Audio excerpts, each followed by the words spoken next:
రాష్ట్రంలో ఈరోజు ఉద్యోగులకు సంబంధించి కొన్ని ముఖ్యమైన విషయాలు అయితే రావడం జరిగింది. సో, ఆ విషయాలు ఏంటి అనేది అయితే ముందుగా మనం చూద్దాం. ముందుగా చూసుకున్నట్లయితే ఉద్యోగ విరమణ చేసిన అధికారికి అపాయింట్మెంట్ అయితే ఇవ్వడం అయితే జరిగిందనమాట. వైద్య ఆరోగ్య శాఖ ఉత్తర్వులు అయితే జారీ చేసింది. రాష్ట్ర ఔషధ నియంత్రణ పరిపాలనా శాఖలో ఉద్యోగ విరమణ చేసిన డైరెక్టర్ ఎంబీఆర్ ప్రసాద్కు అదే హోదాలో మరో ఏడాది పాటు పనిచేసే అవకాశాన్ని కల్పిస్తూ ప్రభుత్వం ఉత్తర్వులు జారీ చేసింది.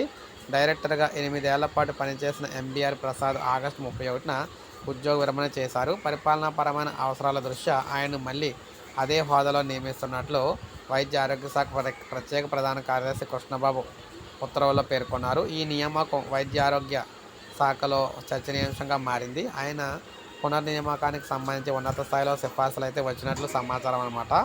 ఇక నెక్స్ట్ చూసుకున్నట్లయితే వేతనాలు 23% పెంచాలి. కమ్యూనిటీ హెల్త్ ఆఫీసర్ల సంఘం విజ్ఞప్తి అనమాట. జాతీయ ఆరోగ్య మిషన్ ఉద్యోగులతో సమానంగా 23% వేతనాలు పెంచాలని కమ్యూనిటీ హెల్త్ ఆఫీసర్ల సంఘం కోరింది. ఈ సంఘం రాష్ట్ర స్థాయి సమావేశం విజయవాడలో జరిగిందనమాట.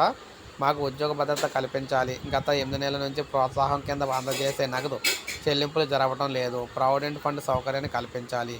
హెచ్ఆర్సీ పాలసీని అమలు చేయాలి. ఇతర సమస్యలు పరిష్కరించాలి అని చెప్పి సమావేశంలో తీర్మానాలు అయితే చేసినట్లయితే చెప్తున్నారు.